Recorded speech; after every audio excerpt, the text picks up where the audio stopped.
Good morning, my dear students. Today, inshallah, we will start in the first chapter in our story this term. And the story is titled, the title of the story is The Man in the Iron Mosque. The Man in the Iron Mosque. We'll start today with chapter 1, and we will look here at the beginning at the most important words in chapter 1. Here, as you see, we have some words, and we will try to explain the meaning of the most important words of these words. And after we finish, I'll send you this file, inshallah. The first word, we have here the word musketeer.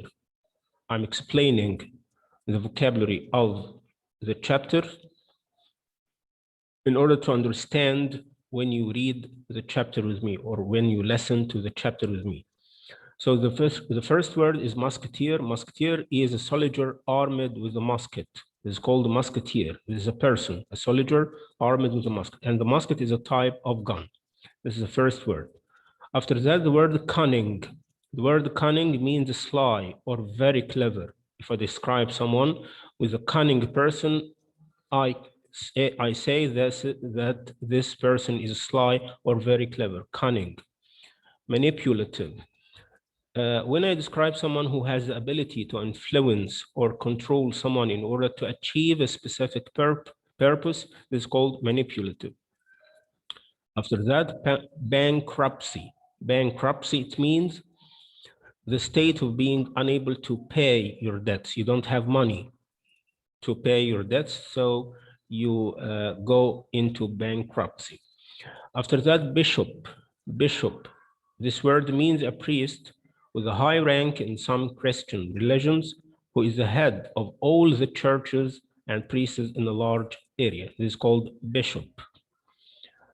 Questionable. Questionable, it means not likely to be true or correct. Advisor. This word, advisor, it means someone whose job is to give advice because they know a lot about a subject. This is called advisor. Treasurer. Treasurer.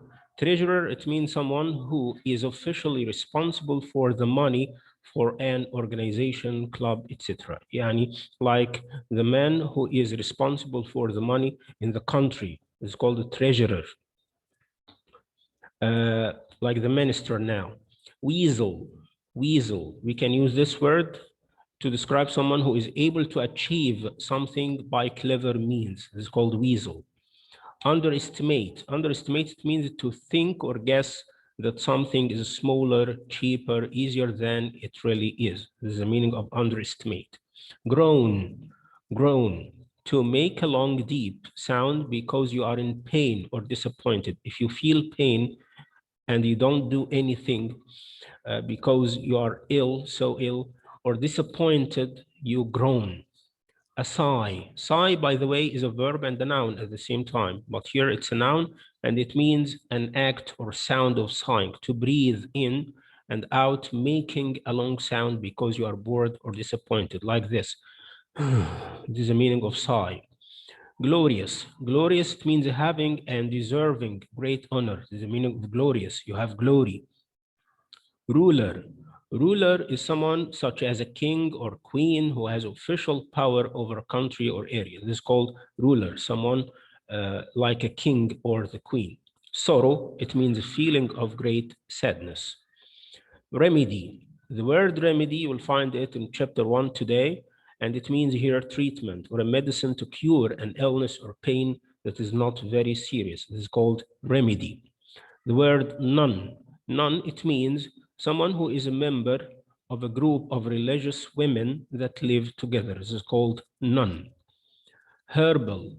Herbal, it means medicine from plants. Medicine from plants is called herbal. Reluctantly, it means in a slow and unwilling way. Identical. Identical, it means exactly the same or very similar to each other. Heir. The letter H here is silent, and the word you can pronounce it by saying heir. It means the person who has the legal right to receive the property or title of another person when they die. This is the meaning of the word heir. If someone has a son, for example, and this son will receive his property after his father died, this is called heir. Throne. Throne, it means the position and power of being a king or queen. This is called throne. Civil war. Civil war. Civil war, it means a war in which opposing groups of people from the same country fight each other to gain political control. The meaning of civil war. Anarchy. Anarchy, it means a situation in which there is no effective government in a country or no order in an organization or situation. Anarchy, disorder. Relief. Relief, it means a feeling of comfort, the meaning of relief. You feel relaxed. Embrace. Embrace, it means to put your arms around someone and hold them in a friendly or loving way, or to hug, the meaning of embrace. Disguise. Disguise, it means to change someone's appearance so that people cannot recognize them, the meaning of disguise, to change your appearance. Neglect. Neglect, it means to pay too little attention to something, to pay too little attention to something. Tutor. Tutor or tutor. It means someone who is like a teacher, someone who gives private lessons to one student or a small group and is paid directly by them. The last word here on this page is the word fever. Fever, it means an illness or a medical condition in which you have a very high temperature. Page 3 after that, the word blackmail. This word is so important, by the way. And it means here when someone tries to get money from you or make you do what they want by threatening to tell other people your secrets. And someone will tell you that I will tell people your secrets if you don't give me some money. So he is blackmailing you now. So blackmail is a verb here. Kneel, the word kneel, to be in or move into a position when your body is resting on your knees. This is the meaning of kneel. Clutching. Clutching is from the verb clutch. The clutch here, it means to hold something tightly, carefully, because you do not want to lose it.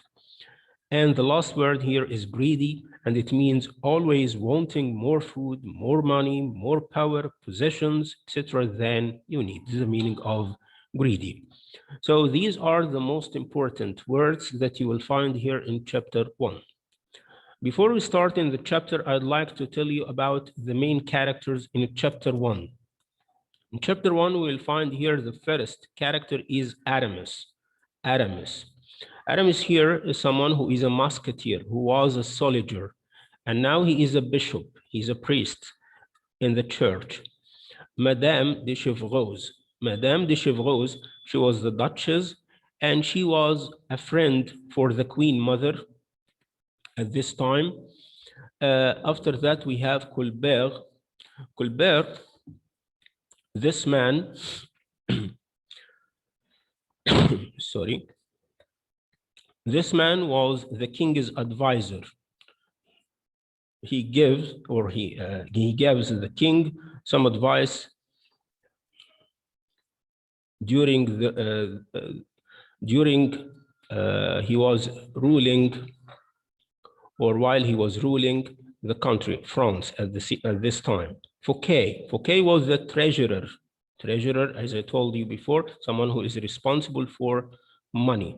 And the queen mother, she was the mother of the king at this time. And Madame de Motteville, she was the lady in waiting with the queen mother, like her servant, yeah. Now we'll start in chapter 1. We'll start to listen to the chapter.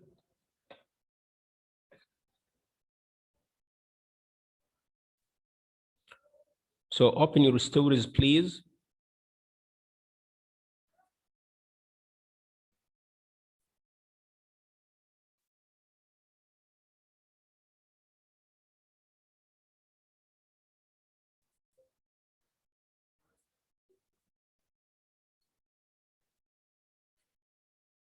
Chapter 1.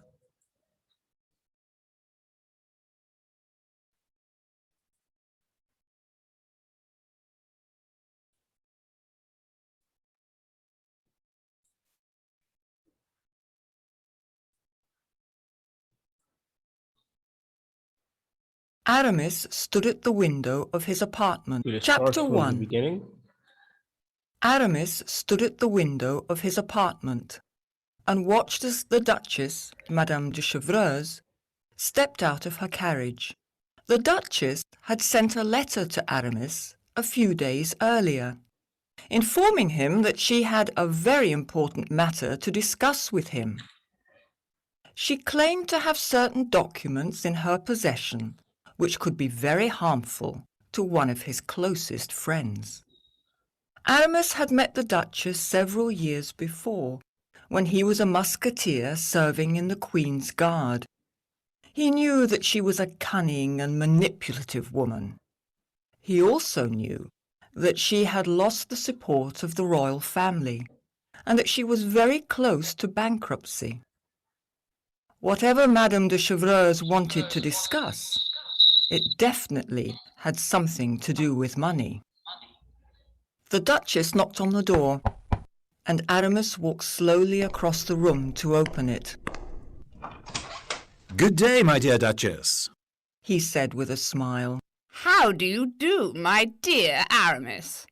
Replied Madame de Chevreuse. It's been a long time. Said Aramis as he led the Duchess to the sitting room. Too long. Said the Duchess. I hear you are the Bishop of Vannes now. Aramis laughed lightly. Yes, my musketeer days are long gone. Aramis offered the Duchess some tea and asked her about her family. My children are fine, I suppose. Said the Duchess. They don't speak to me any more, not since they took practically everything I own, including my home. How terrible, dear Duchess. Said Aramis. Terrible indeed. Said the Duchess. Actually, Aramis, that's why I've come to see you today. Oh, really? Said Aramis, raising an eyebrow. The truth is that I am in serious debt, and as a result I have been forced to turn to questionable means to earn a living. The Duchess waited for Aramis to respond, but he said nothing. She cleared her throat and continued. Anyway, I have acquired some important papers from Monsieur Jean-Baptiste Colbert, the King's adviser.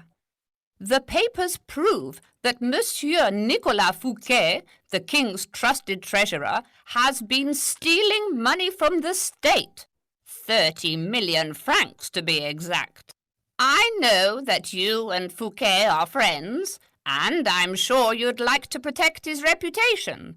So I'll give you the papers for 500,000 francs. 500,000 francs? Exclaimed Aramis. You want me to buy the papers from you for 500,000 francs?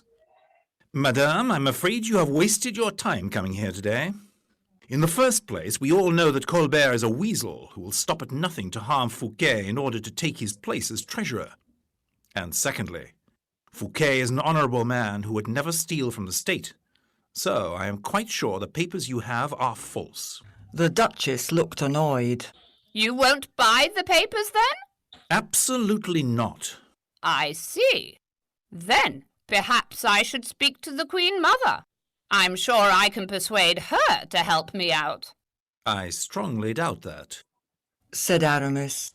Do not underestimate me, Aramis. Said the Duchess. The Queen Mother and I used to be best friends. We may have had our differences in the past, but I'm quite capable of winning her over again. Well then, perhaps you should be on your way. Said Aramis through his teeth. The Duchess glared at Aramis and got up to leave. The bishop showed her to the door and then slammed it shut behind her.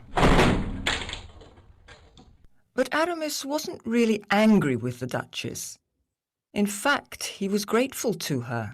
Her greed had given him an opportunity to set his own plan in motion, a plan that would benefit all of France.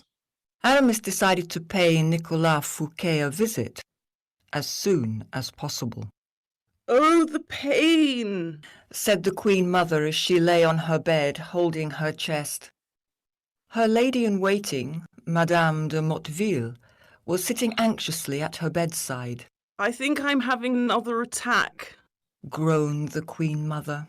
Madame de Motteville frowned. Your Majesty, do you remember when you first started experiencing these pains? She asked. Yes, Said the Queen Mother with a sigh. it was on the 5th of September, 23 years ago. Madame de Motteville looked puzzled. But that's the day your Majesty gave birth to a son, a glorious son named Louis, who is now the ruler of our land. The Queen Mother cried out and then buried her face in her hands. Yes, that was a day of great joy, followed by great sorrow. Oh, the pain! Just then, the two women heard a knock at the door. The remedy? Cried Madame de Motteville, jumping up excitedly. What remedy? Asked the Queen Mother. Oh, I met a nun at the market yesterday who was selling herbal medicines. I told her that you suffer from nervous attacks. Said Madame de Motteville. The nun said that she had a special remedy that might help you, and she offered to come see you today. The Queen Mother frowned. All right, let her in. She said. Madame de Motteville opened the door, and a masked woman entered the room. Your Majesty. Said the woman as she bowed her head slightly.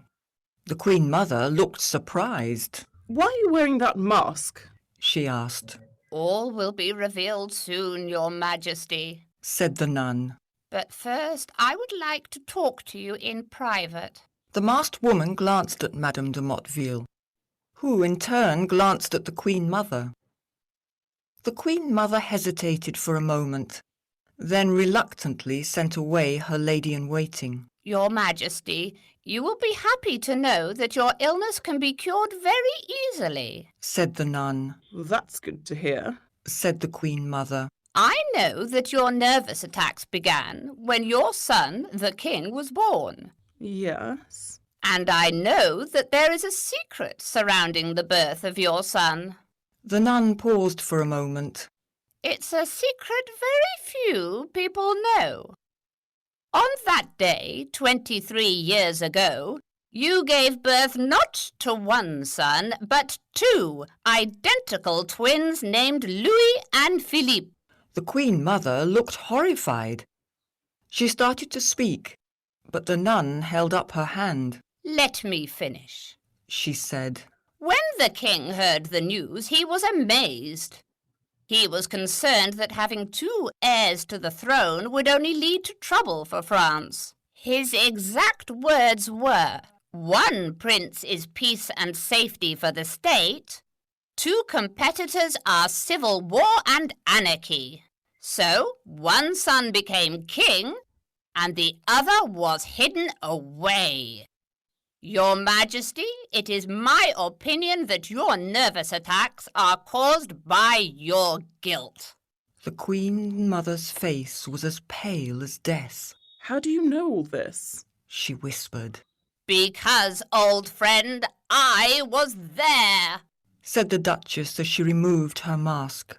The Queen Mother gasped. Madame de Chevreuse? Yes, and I am the only person who knows your secret, besides Aramis.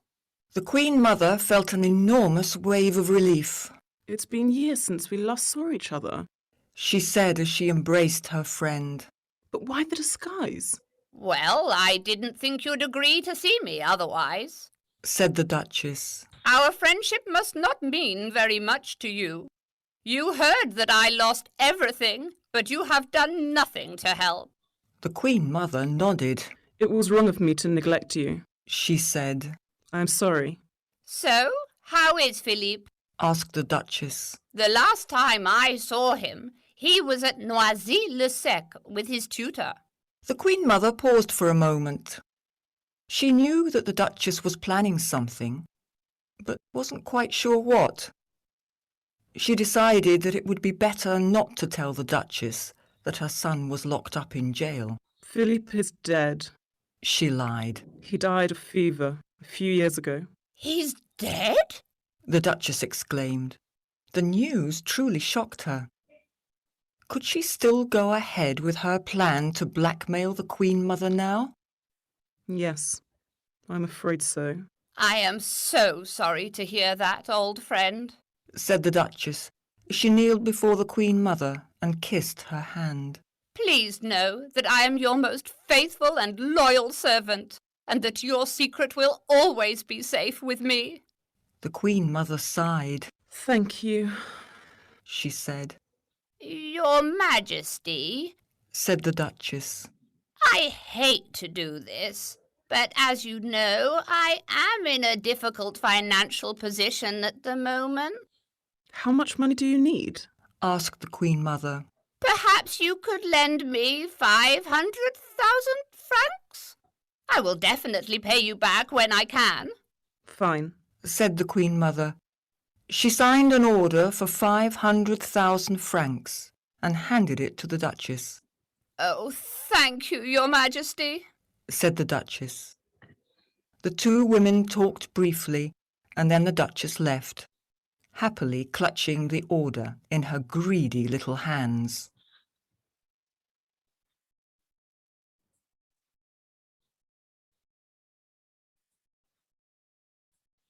Okay.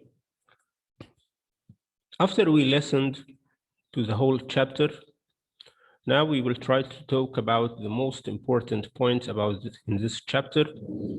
You'll find here that at the beginning of the chapter, in the first part, there was a meeting between Aramis and the Duchess, Madame de Chevreuse. Madame de Chevreuse came to Aramis because she wanted to blackmail him. She wanted to take money from him. Why? Because she knew a very important secret for her is that Aramis has a friend. His friend, whose name was Fouquet. Okay. So Aramis and Fouquet, the treasurer in the state in France at this time, were friends. They were friends together. And the Duchess knew that they had a very good relationship between each other. So she wanted to blackmail Aramis to take money from him because she knew a very important secret. So the Duchess came to Aramis at his home to tell him that she knew a very important secret. And if he wanted to protect his friend's reputation, because she knew that Fouquet was the treasurer, took or stole 30 million francs from the treasure of the state. Of course, Fouquet didn't do that, by the way. But there was another man whose name was Colbert, and Colbert didn't like Fouquet at all. And he wanted to make Fouquet to get into trouble. He wanted him get into trouble. So he wanted, or he told the king after that Fouquet took or stole 30 million francs. So this woman, I mean here, the Duchess or Madame de Chevreuse, came to Aramis in order to tell him about this secret. And if he wanted her to keep this secret, she wanted money from him. She wanted to take money from him, about 500,000 francs, because she said to him that she had some papers, and these papers proved that Fouquet was the one who stole money from the state. And of course, Aramis was sure that his friend didn't do that. And he told at the end of the meeting, he told the Duchess that he didn't want to give her the money because he was sure that the papers were false. And then this woman wanted to leave the meeting and she decided to go to the Queen Mother. She wanted to go to the Queen Mother in order to take the money, to persuade her to take the money from her. Then the second part in our chapter is that the Queen Mother is sitting in her room. As you see, this is the Queen Mother, and this was Madame de Motteville. And Madame de Motteville was the inn lady waiting, or the lady in waiting. I'm sorry. She was like her servant. She was staying with her, and they started to talk to each other. The Queen Mother was ill because she had a bad experience. Because as she said, that her pains started on the 5th of September, 23 years ago. Why? Because she had two sons. They were twins, but because their father, the king, was afraid, was anxious about, was worried about the state, so he took only one son and hid the other away. So Madame de Chevreuse came to the Queen Mother, but she disguised herself. She wore in a nun, as you see, in a nun clothing, and she wanted to talk to the Queen Mother. She told her that she knew the secret of her two sons. Of course, the Queen Mother was shocked when she heard that there was another one who knew the secret of her two sons. And she wanted to blackmail the Queen Mother. She wanted to take her money in order to keep the secret of the two sons. But the Queen Mother told her that the second son died of fever. So at the end of the meeting together, the Duchess asked the Queen Mother to give her the money, 500,000 francs, and then the Queen Mother gave her an order with the money. And now we will try to read the questions together. And these questions, by the way, are so important.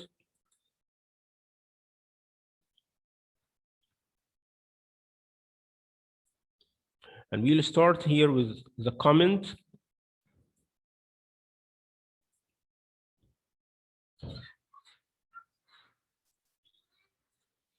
Question number 1.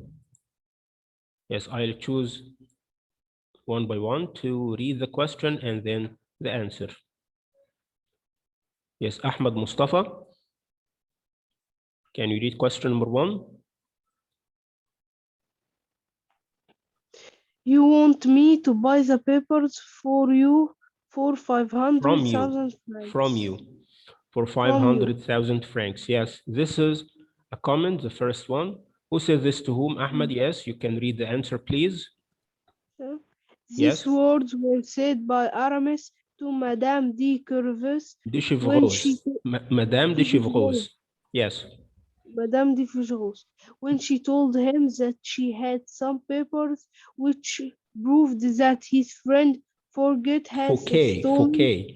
His friend Fouquet. Fouquet. The letter T here is silent. Yes. Fouquet. Yes. Had stolen 30 million francs from the state. She wanted Aramis to buy the papers for 5,100 francs. 500,000 francs. Yes. Thank you, Ahmed. Thank you, Ahmed.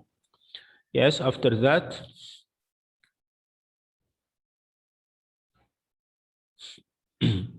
Ahmed Usama. Yes.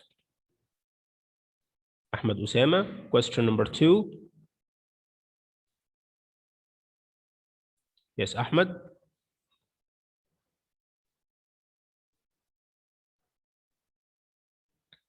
Okay, Ali Mahmoud. Yes, Ali.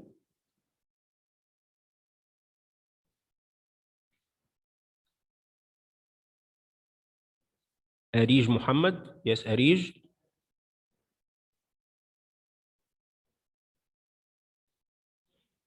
Arij.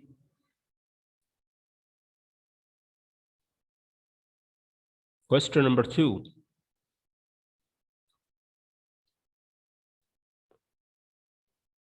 You gave birth not to one son, but 2 identical twins named Louis and Philippe. These words were said by Madame de Chevreuse to the Queen Mother. She went to her as a nun to let the Queen see her. Madame de Chevreuse was the Queen's friend, so she knew her secret. She used the secret to take money from the Queen. This is the second comment. Now answer the following questions.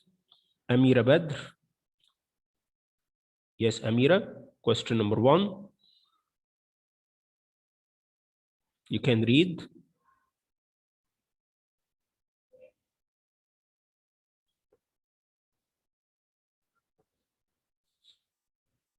Firas Tawfiq.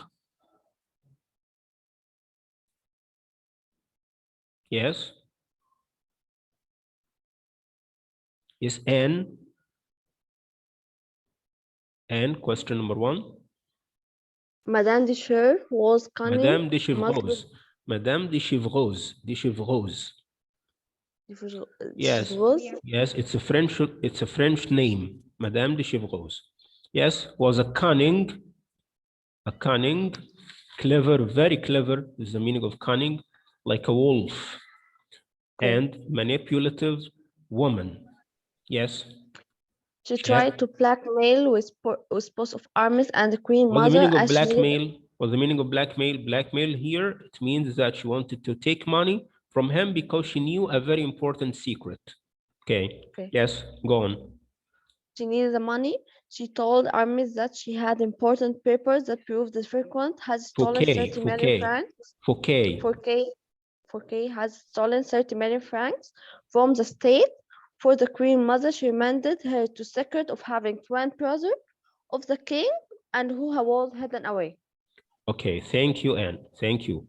Now, Judy. Yes, Judy, question number 2. Mister, can I ask a question after answering? Okay. What's the meaning of none? None, as I told you before, the meaning of the word. Wait a minute, please. As I told you, the meaning of the word nun is someone who is a member of a group of religious women that live together. Like the women you can find in the church. This is called nun. She's a religious woman. You know, you can find her in the church. It's called nun. Yes. You can answer now question number 2. Okay. Yes. Iron Mosque refused the Duchess offer. The reason? There are 2 reasons. Firstly, yes. The question, yes, the first reason in this question. Fouquet. Fouquet was an honorable man. Honorable man, never, yes. Steal from the state. Honorable man who this would from the state. Okay, this is number 1. What about number 2?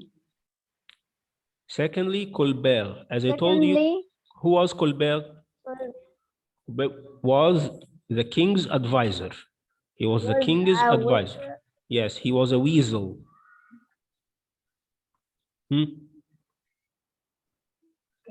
Yes, go on.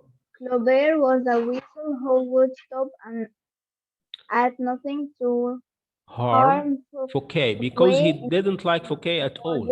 Colbert didn't like Fouquet. He was an enemy to him. Yes, in order to take his place as a treasure. Thank you, Judy. Thank you. Now, Hamza. Yes, Hamza, the last question in our session today. Yes, Hamza? The Queen Mother lied about Philip's death. Explain. Philippe's The Queen death. Mother. Explain, yes. The Queen Mother thought that the Duchess was planning something, so she decided not to tell her that Philip was locked up in jail. In order not to give the Duchess the chance to blackmail the Queen Mother, she said that her son Philip was dead. Was dead. Very good, Hamza. Thank you, my dear student. Okay. In this way, alhamdulillah, we finished our first chapter in this story, The Man in the Iron Mosque. And today, inshallah, I'll send you this file in order to study the first chapter and the audio of the first chapter in order to listen to the chapter again and study it carefully. And these are the meaning of the most important words in this chapter. And these are the characters in chapter 1 that we found today in chapter 1. And these are the questions, comment, and answer, the following questions, and they are answered as you see. Just study hard, and next time, inshallah, we'll study chapter 2. Thank you, my dear students. See you soon. Assalamu alaikum.